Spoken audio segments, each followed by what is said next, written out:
Donc, merci beaucoup. Merci beaucoup tout le monde de vous être déplacés aujourd'hui pour entendre ce que notre conférencière Lisa Nobobsawin aura à nous partager en lien avec ce qu'elle fait dans la vie de tous les jours, dans le fond. Donc, n'hésitez pas, si au cours de la conférence, vous avez des questions, on est là pour ça. Puis, je vous souhaite un bon appétit, puis je laisse la place à Lisanne. Moi, dans le fond, ma business, ce que c'était, c'est pouvoir faire découvrir ma culture par le biais de la table et tout ça. J'avais vraiment comme une niche là-dessus.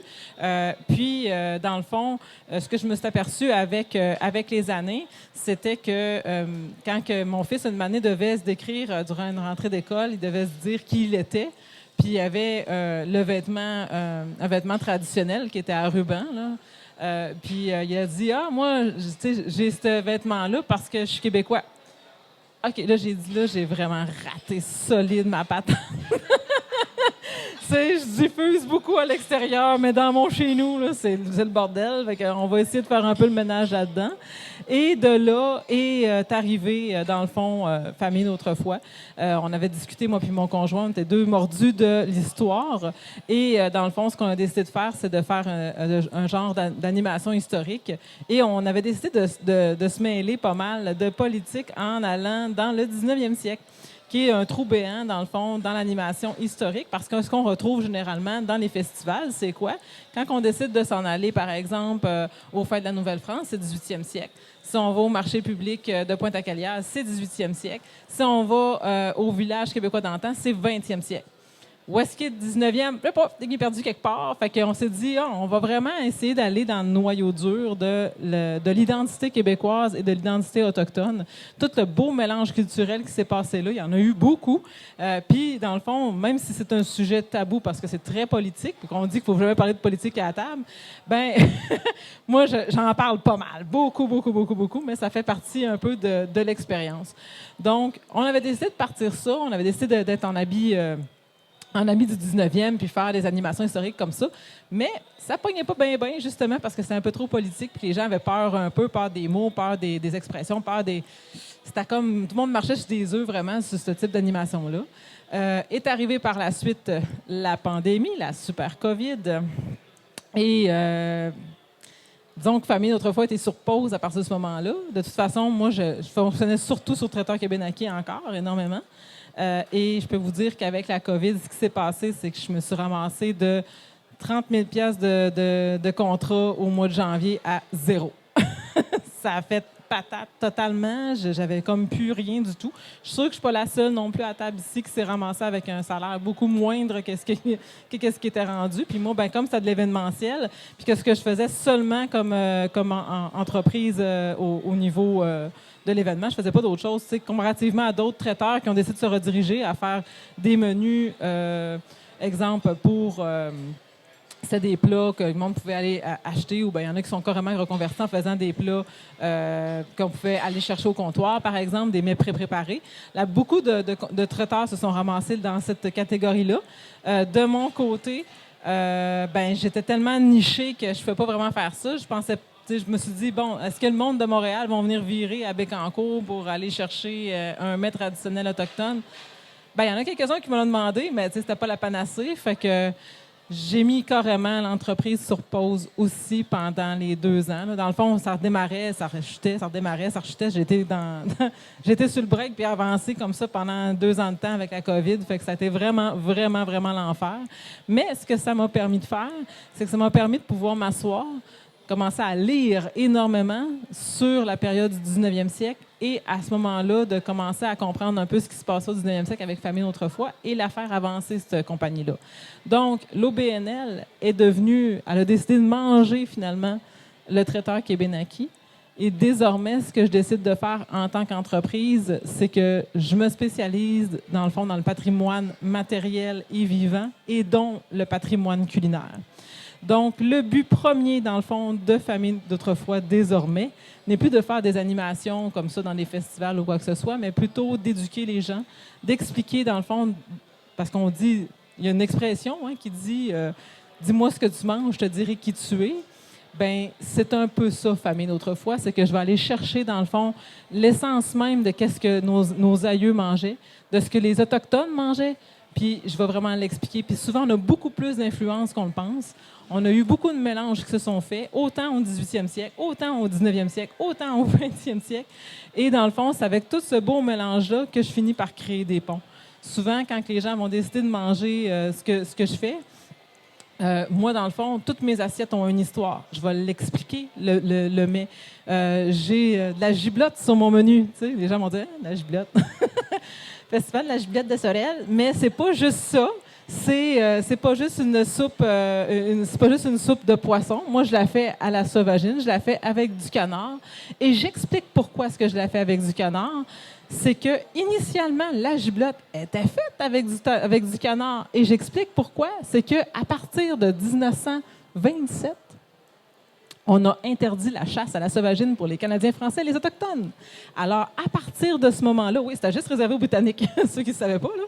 Donc, c'était juste réservé aux Britanniques et réservé aussi dans le fond, au tourisme américain qui venait ici et qui allait sur les terrains de chasse. Donc, c'était considéré désormais, la sauvagine, qui est le canard, la tourte, la perdrix, tout ça, était considéré comme étant du gibier désormais. Donc, tout ce qui était gibier, y compris la sauvagine, c'était interdit sur le territoire pour les Canadiens français et les Autochtones de chasser. Oui, fait que donc, moi, ce que je fais, c'est que je vais prendre le menu, la giblotte faite avec du canard, je la sers et j'explique justement ce que je viens de vous expliquer là, pour que les gens comprennent d'où est-ce que c'est parti. Ben, on l'a adapté à cette heure maintenant, depuis qu'on a décidé de mettre de la perche chaude dedans. À cette heure, on met juste de la perche chaude, mais il faut savoir qu'initialement, il y a une histoire derrière ça qui fait que ça l'a changé aussi. Il y a des raisons pour lesquelles est-ce que dans nos menus, il y avait de la mélasse, puis il y avait de la cassonade, puis pas juste du sirop d'érable. Donc, c'est toute cette explication-là de savoir qu'est-ce que nos aïeux mangeaient, puis pourquoi est-ce qu'il y avait ça sur la table, qu'on finit par comprendre, dans le fond, qui nous sommes réellement. Fait que c'est un peu ça, famille. C'est un peu ce que je fais, dans le fond. À part ça, ben, c'est sûr que pour ce qui est de l'entreprise, comme vous avez pu voir, moi, je n'ai pas vraiment vécu d'échec, mais c'est par défaut, parce que la COVID a fait en sorte que j'ai vécu ce genre d'échec-là. Il y en a pour les entrepreneurs, justement, quand on décide de se repositionner, ben, on n'a pas le choix. On finit par s'adapter, dans le fond, avec le milieu qu'on a. Moi, de mon côté, c'était un peu ça. Je suis une fille de projet. Fait que moi, tomber assise à rien faire pendant deux ans, là, à regarder Netflix, là, Netflix and chill, là, pas trop pour moi, là, vraiment pas. Là. Fait que me tomber là-dessus, moi, je vais virer folle. Là. Et je me mettais à écouter. Puis moi, ben, c'est mon chum trouve que je perds mon temps quand je fais ça, mais moi, quand que je m'ennuie, là, je m'en vais sur Facebook puis je débat. Là. Ah, je débat avec bien du monde. Mais ça me permet de... Ouais, je suis fatigante de même. Mais d'un autre côté, ça permet quelque chose. Quand que je fais ça, c'est pas anodin.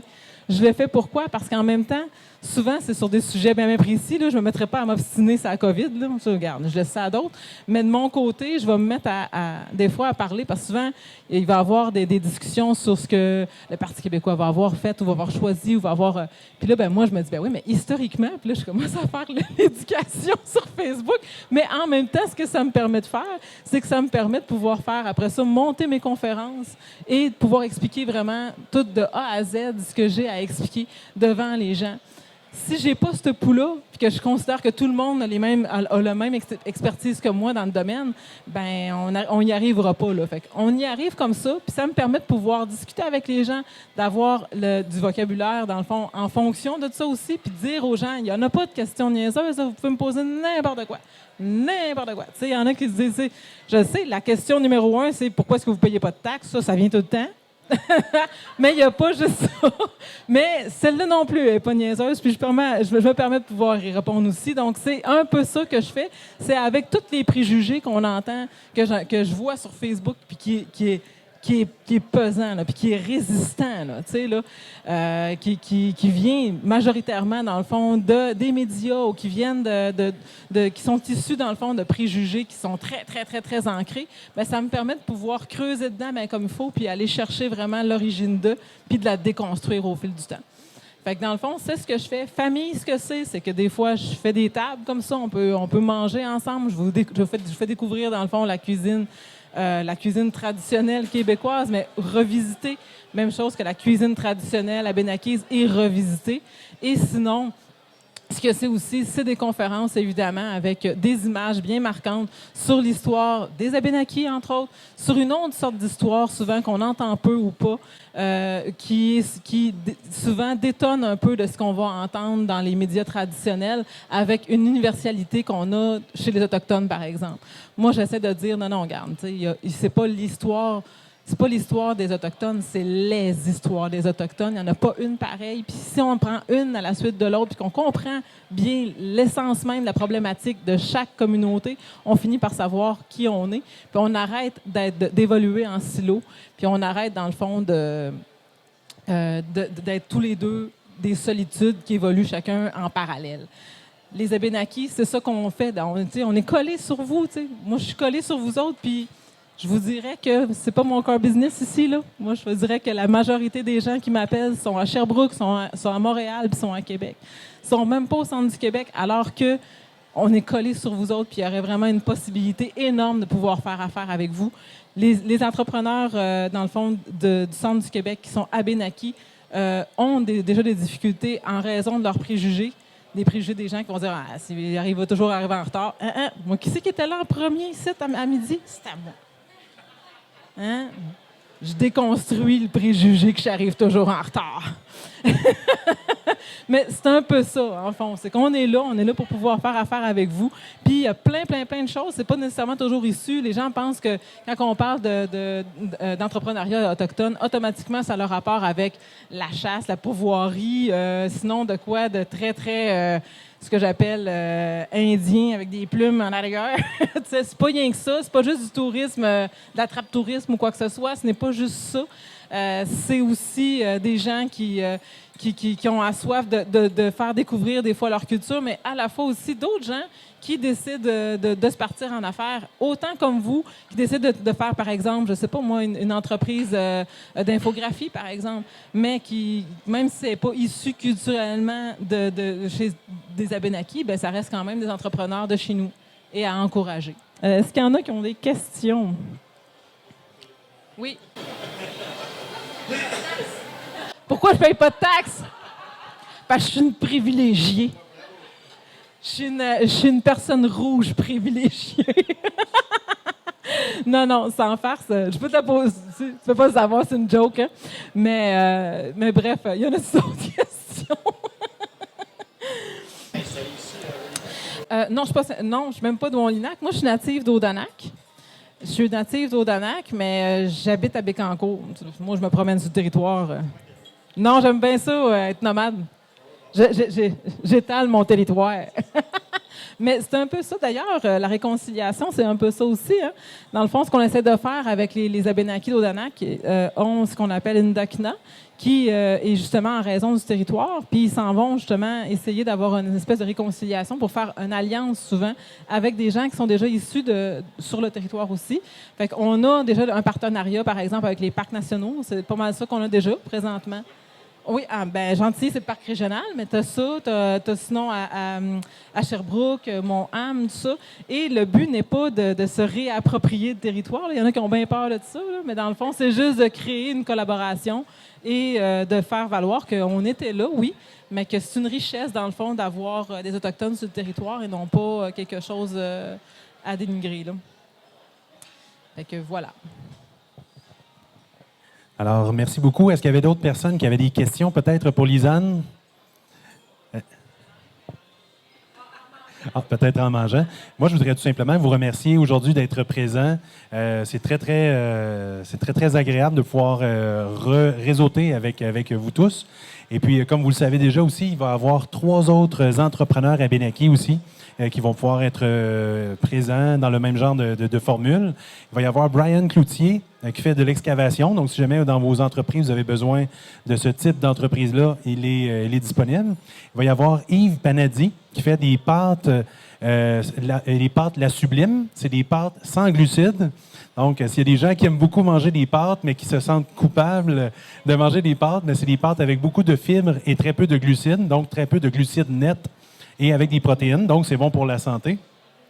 Et puis, il va y avoir un autre entrepreneur aussi qui est Christopher Coughlin d'Odanak. Lui, il peut vous offrir, autrement dit, des services de lavage haute pression. Et puis, si jamais vous avez des besoins, j'ai beaucoup aimé Lisanne, elle pouvait parler justement un petit peu des entrepreneurs et Benaki. On a une section commerciale sur chacune des communautés, sur le site web de chacune des communautés.